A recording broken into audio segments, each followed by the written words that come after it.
Good morning, boys and girls. Good to see everybody. I have another storybook for you today. It is called Bear Snores On. This is written by Karma Wilson, the author, and she has given us permission to share her stories during the coronavirus quarantine, at home schooling, whatever you want to call it. The illustrator is Jane Chapman. Some of my little friends probably will enjoy this a little bit more than my big friends, but I bet you my big friends remember this. It used to be on BookFlix. My son was telling me, so I bet you'll still enjoy and like it. And actually, my big friends, if you look at the AR label, can you see it really good?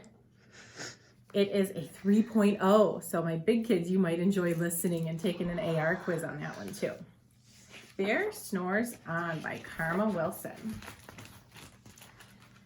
In a cave in the woods, in his deep, dark lair, through the long, cold winter, sleeps a great brown bear.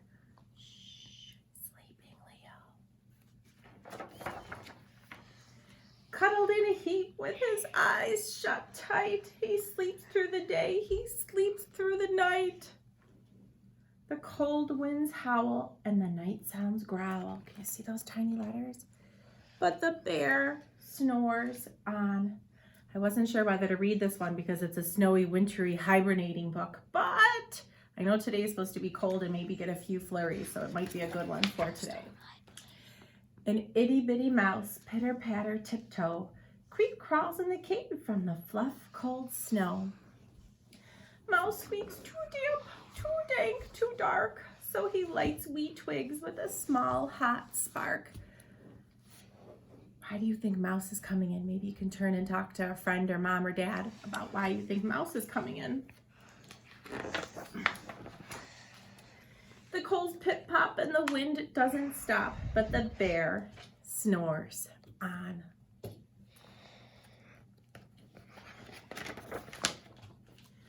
Two glowing eyes sneak peek in the den. Look who popped up. Mouse cries, "Who's there?" And a hare pops in. "Oh, Mouse," says Hare, "long time no see." So they pop white corn and they brew black tea. See how the hare has big, tall ears? That's how you know the difference between a hare and a rabbit. Mouse sips wee slurps, hare burps big burps. Oh, can you read this part with me? It's in big letters. But the bear snores on. Uh-oh, who's that?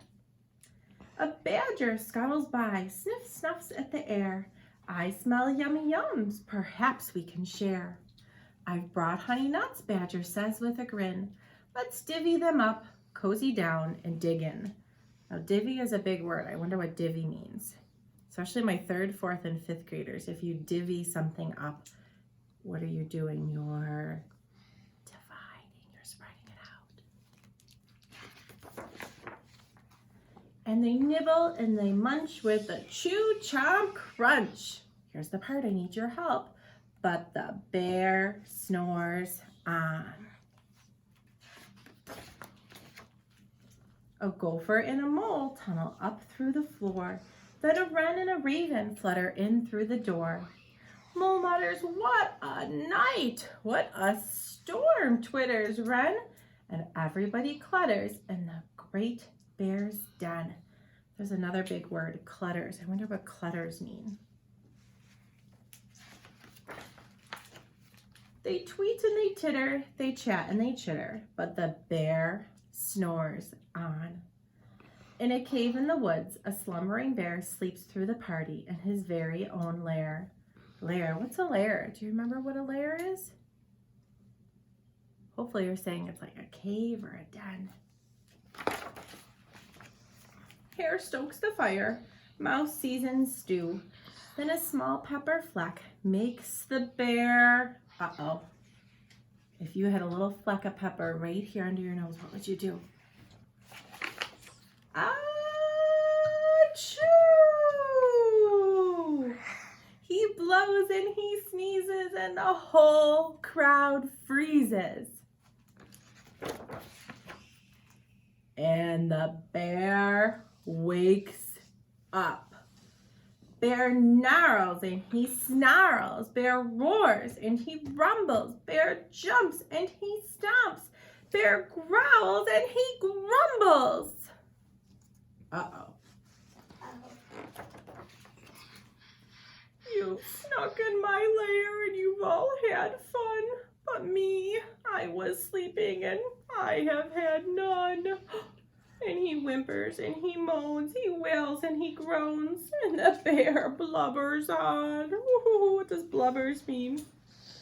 He's crying really hard. Mouse squeaks, don't fret, don't fuss, look, see, we can pop more corn, we can brew more tea. Ah, that's a true friend.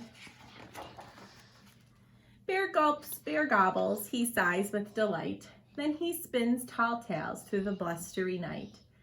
When the sun peeks up on a crisp, clear dawn, Bear can't sleep. Watch what happens. But his friends snore on. Thank you, boys and girls. I hope you enjoyed the story.